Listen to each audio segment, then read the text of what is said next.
गुप्ता जी दिल्ली से। श्री हरिवंश गुरुदेव, आपके चरणों में दंडवत प्रणाम।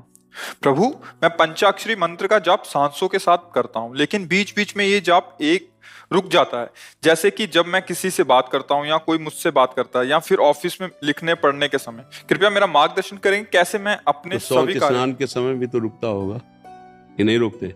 आगे इनको डाउट है कि उसमें कर सकता हूँ क्या? नहीं गुरु प्रदत्त है तो फिर फायदा क्या है? हाँ, चाहे शिव विरंच सम होई गुरु बिन भव निधि तरन। इन सब का फल यही होगा कि पहले गुरुदेव का वरण करो। सही उपासक जो भगवान शंकर की आराधना करते हैं और उनसे विधि पूर्वक पंचाक्षरी मंत्र लो, यही मंत्र देंगे। अब जो फिर वो यात्रा प्रारंभ होगी। ये ऐसे बिना विधान के नहीं चल। तुम अपने घर के बहुत बड़े इंजीनियर हो, लेकिन आपके पास सर्टिफिकेट नहीं है, फिर क्या? आप कहो जाके कि हम सब कुछ कर देंगे, आप अपना दिखाइए। तो बोले वो नहीं है तो बाहर आप बहुत डॉक्टरी जानते हो, आपके पास वो नहीं है। भाई एमडीओ क्या लिखा जाता है डॉक्टरों के, एमबीबीएस जो क्या है, तो अगर वो डिग्री नहीं है तो आप कहो हम बड़े डॉक्टर है, तो तुम्हें झोला छाप करके बाहर निकाल दिया जाएगा, है नहीं? तो ऐसे ही ये भगवत मार्ग है। चाहे शिव विरंच सम होई गुरु बिन भव निधि तरह न कोई। आवश्यकता है जब वो स्वाद लिया हुआ जागृत मंत्र गुरुदेव प्रदान करते हैं, तो जो हम जन्म जन्म में नहीं कर सकते वो दिनों में होने लगता है, क्योंकि जागृत है ना, उन्हें जीवन भर जपा है। और जब प्रदान करते हैं तो उसके साथ अपनापन होता है कि ये मेरा है। बस वो सहयोग हुआ ना। जैसे दलदल में फंसा आदमी अकेले नहीं निकल सकता है, चाहे जितना उपाय कर लो, जितना उपाय करोगे धंसते चले जाओगे। उसमें निकला हुआ पुरुष चाहिए। तो प्रपंच रूपी दलदल है, इससे निकालने के लिए सर्व समर्थ गुरुदेव भगवान निकले हुए। हाथ पकड़ाओ, एक झटके में बाहर हो। ये दलदल है इसमें। तो इसलिए हमारी पहली प्रार्थना है कि आपके भजन का फल हुआ कि आप यहाँ संभाषण कर रहे हैं। जब द्रोही दीन दयालु राघव तो साधु संगत पाए। किसी ऐसे महापुरुष का वर्ण करो जो भगवान शिव का अनन्य उपासक हो, शैव संप्रदाय से, और उससे पंचाक्षरी दीक्षा लो। फिर सत्संग कहीं भी सुनते रहो, परमार्थ के प्रश्न उत्तर कहीं भी लेते रहो, पर अपने गुरुदेव का वर्ण करो और उनकी बताई पद्धति से मंत्र जप करो। मनमानी भजन का फल होता है गुरु की प्राप्ति, और गुरु प्रदत्त भजन का फल होता है इष्ट प्रेम, भगवत प्राप्ति। मनमानी से बिल्कुल पक्का समझ लीजिए। एक बार श्री नामदेव जी महाराज बड़े सिद्ध संत हुए हैं, तो सभा में गोरा कुम्हार नाम के महान भागवत थे जो मिट्टी का कार्य करते थे। तो उनके यहाँ बैठक होती थी, तो बड़े बड़े संत महाराष्ट्र के सब बैठते थे। तो एक थापी होती है जो मटकी बाहर से ऐसे गोल करता है, जो मटकी बनाने वाला है अंदर से हाथ लगा के ऊपर थापे से नहीं चाट से ऐसे मारता है, लकड़ी की होती है। तो वो उठाई शायद मुक्ताबाई, और ऐसे ऐसे जो संत बैठे थे ऐसे ऐसे सर में मारते। तो गोरा जी ने पूछा, गोरा महाभागवत थे, भाई ये क्या करे बिटिया? तो कहा, काका देख रहे हो मटकी कौन सी कच्ची है कौन सी पक्की है? तो संतों के ऐसे ऐसे करते तो हंस देते। जब नामदेव जी के किया तो ये क्या है, तुम्हें इतना भी ज्ञान नहीं कि ऐसे महाभागवतों को ऐसे ऐसे कर रहे हो? बोले काका ये मटकी कच्ची है। तो सब हंस दिए। नामदेव जी को लगा कि हंस क्यों दिए, क्योंकि महाभागवतों का हंसना कोई संसारिक पुरुष का हंसना थोड़ी है। तो सीधे विट्ठल भगवान के पास गए, क्योंकि बात करते थे। कहा, प्रभु उस महाभागवतों की सभा में ऐसा वो सब कच्ची मटकी कह के फिर हंस दिए, तो क्या मैं कच्ची मटकी हूं? तो उनका हाँ हो तो कच्ची मटकी है।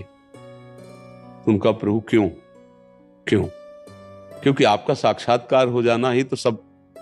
बोले फिर भी आपने गुरुदेव का वर्ण नहीं किया, इसलिए।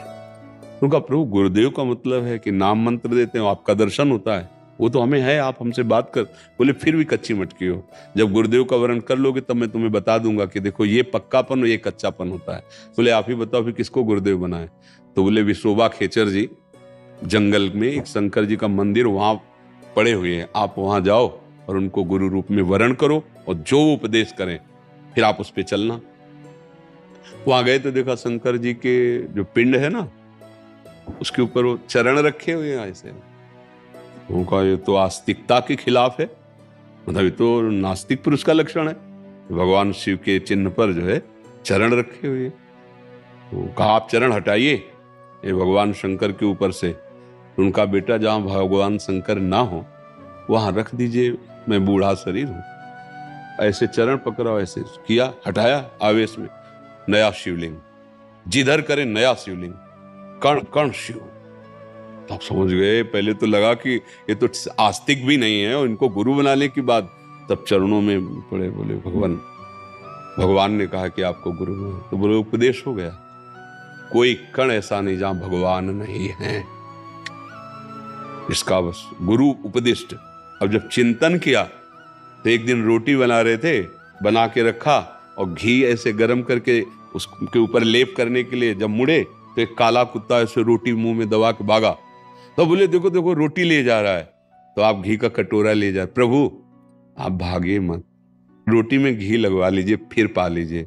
नाथ अब गुरु कृपा से मैं जान गया हूं कि आप सब में विराजमान है। कुत्ते में भगवान प्रकट हो गए।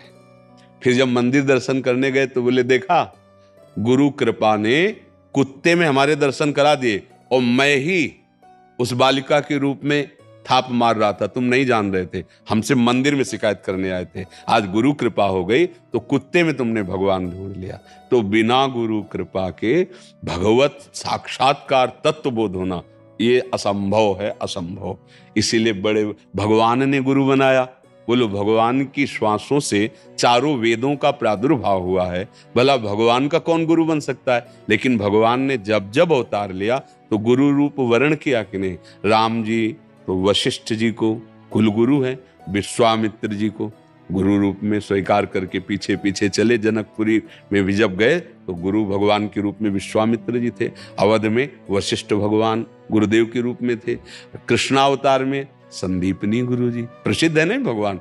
तो बोलो जिसकी श्वासों से वेदों का प्रादुर्भाव हुआ, जाकी श्वास वेद श्रुति चारी, सो हरि पढ़ें ये अचरज भारी। संदीपनी जी ऊपर आसन में बैठे और भगवान नीचे बैठे, क्या महिमा है। भगवान के जैसा कोई ज्ञानी हो सकता है क्या? ज्ञान समुद्र है, अखंड ज्ञान, और वो पढ़ रहे हैं, वो गुरु मान रहे हैं, तो फिर मतलब हमको भी मानना चाहिए। क्योंकि जब परम गुरु भगवान अवतार लेते तो गुरु वर्ण करते हैं, तो फिर हमें कोई प्रार्थना करो भगवान से कि ऐसे महापुरुष का सानिध्य मिले जो हमें शैव मंत्र दे। क्योंकि आपकी रुचि शैव मंत्र में है ना, उसके अनुसार फिर पद्धति से चलोगे तो फिर अनुभव होने लगेगा।